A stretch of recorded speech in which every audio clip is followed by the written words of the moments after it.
It's a Sunday morning in the year 1747, and the faithful are just arriving for morning service. There's no organ, there's no choir, and very few books. Hymns are not yet part of Anglican worship, so the only things to sing are some versions of the Psalms, forced into rhyme and known as metrical psalms. Each line has to be learned by listening to the parish clerk. The parish clerk was nearly as important as the rector. He wasn't a priest, but he did have the special responsibility of leading every part of the service, whether it was sung or said, and that included a lot of loud amens at the end of prayers. Sometimes he'd have to use a megaphone to get right to the back of this church, and he'd always start his lining out with a sentence like this: "Let us sing to the praise and worship of Almighty God. Psalm the 100th. All people that on earth do dwell. All people that on earth do dwell. Sing to the Lord with cheerful voice. Sing to the Lord with cheerful voice." And so on and so on.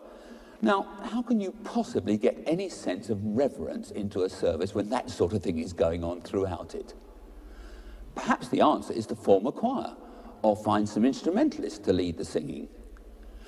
Can anyone here play the clarinet, or the oboe, or the violin, or the serpent?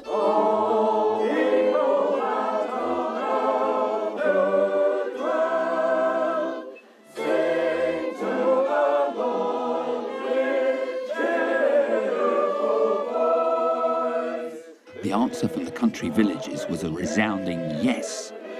There were many amateur musicians happy to share their talents with the congregations at their local churches. The folk tunes they played in their homes and taverns could easily be adapted to fit the words of metrical psalms and to liven up Sunday morning worship.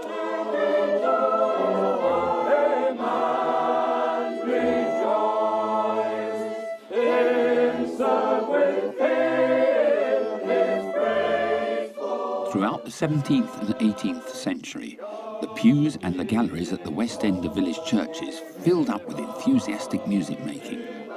Just about anyone who could force a note out of a rudely carved instrument was welcome.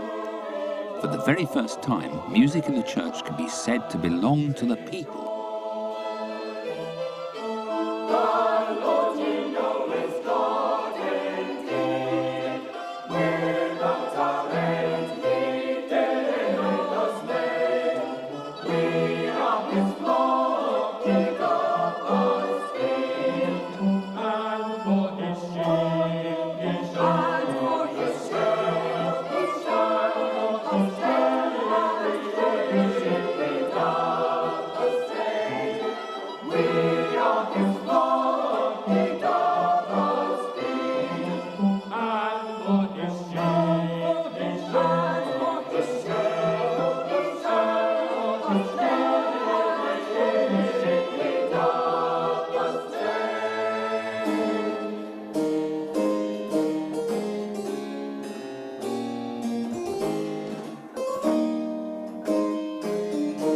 Gallery musicians played and sang with enormous enthusiasm.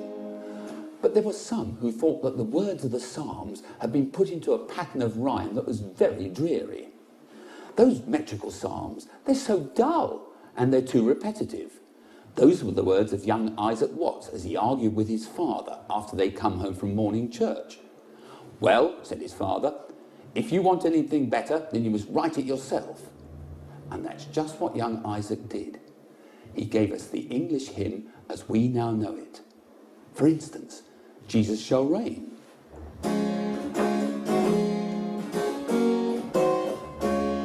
And the ever-popular O God Our Help in Ages Past.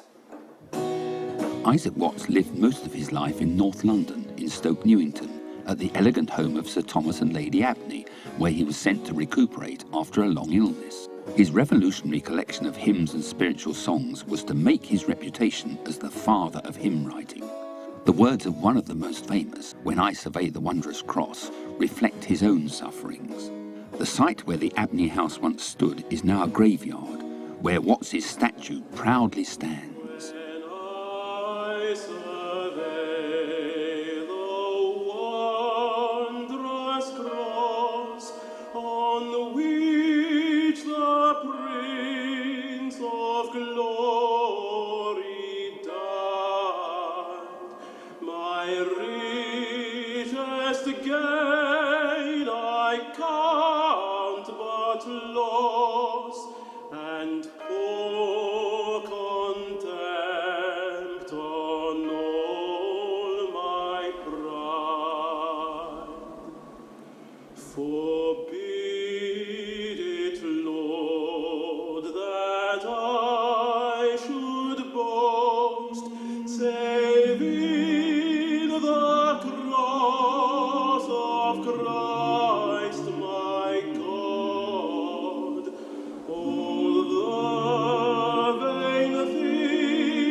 St Paul's Cathedral also played a vital role in the development of hymn writing.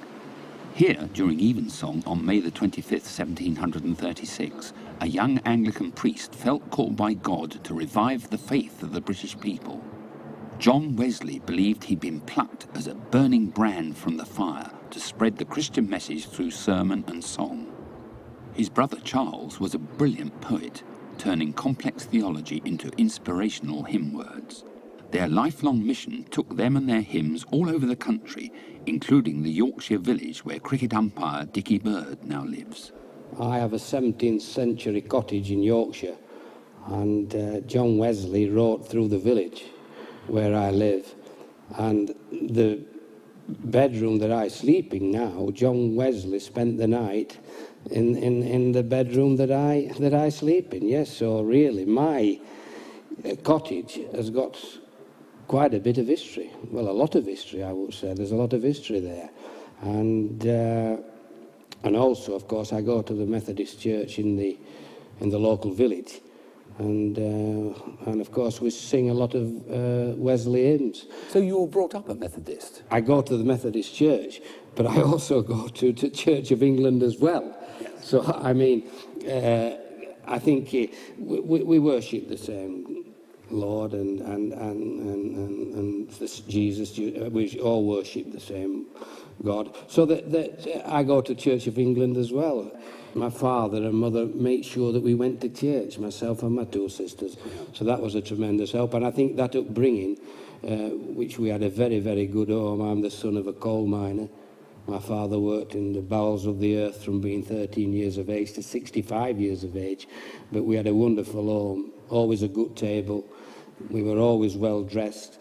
And my father and mum always made sure I had good cricket equipment when I started out on my cricket career. So I have a lot to be thankful for. And what about your childhood? Was it one of those where all the family sang round the piano in the evenings? Always singing round the piano.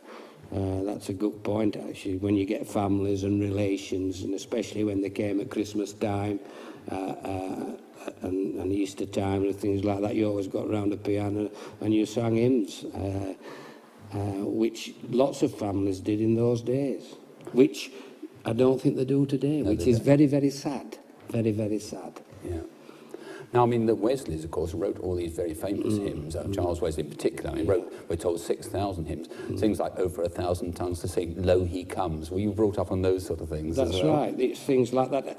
And I always like a good sing-song, a good hymn. I like to, I feel that when I go to church, I feel so relaxed. I feel, people say, how do you relax? And I think, well, probably when I do go to church, that I do feel relaxed, and it's probably the only time I am relaxed is when I'm in church and when I'm singing good hymns, good Wesley hymns, and as I've just said, that helps me probably to relax.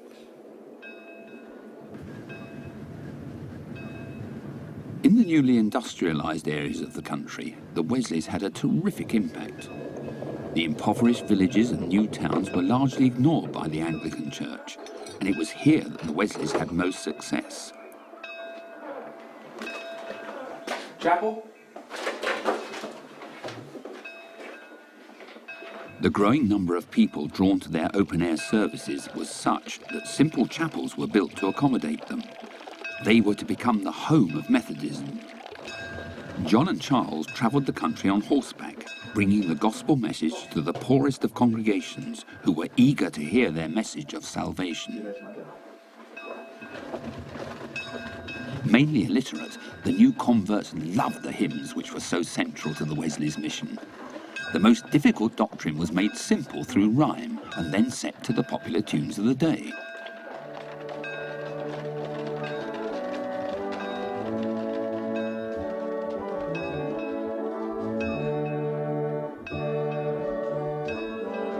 The brothers certainly knew how to rally the faithful.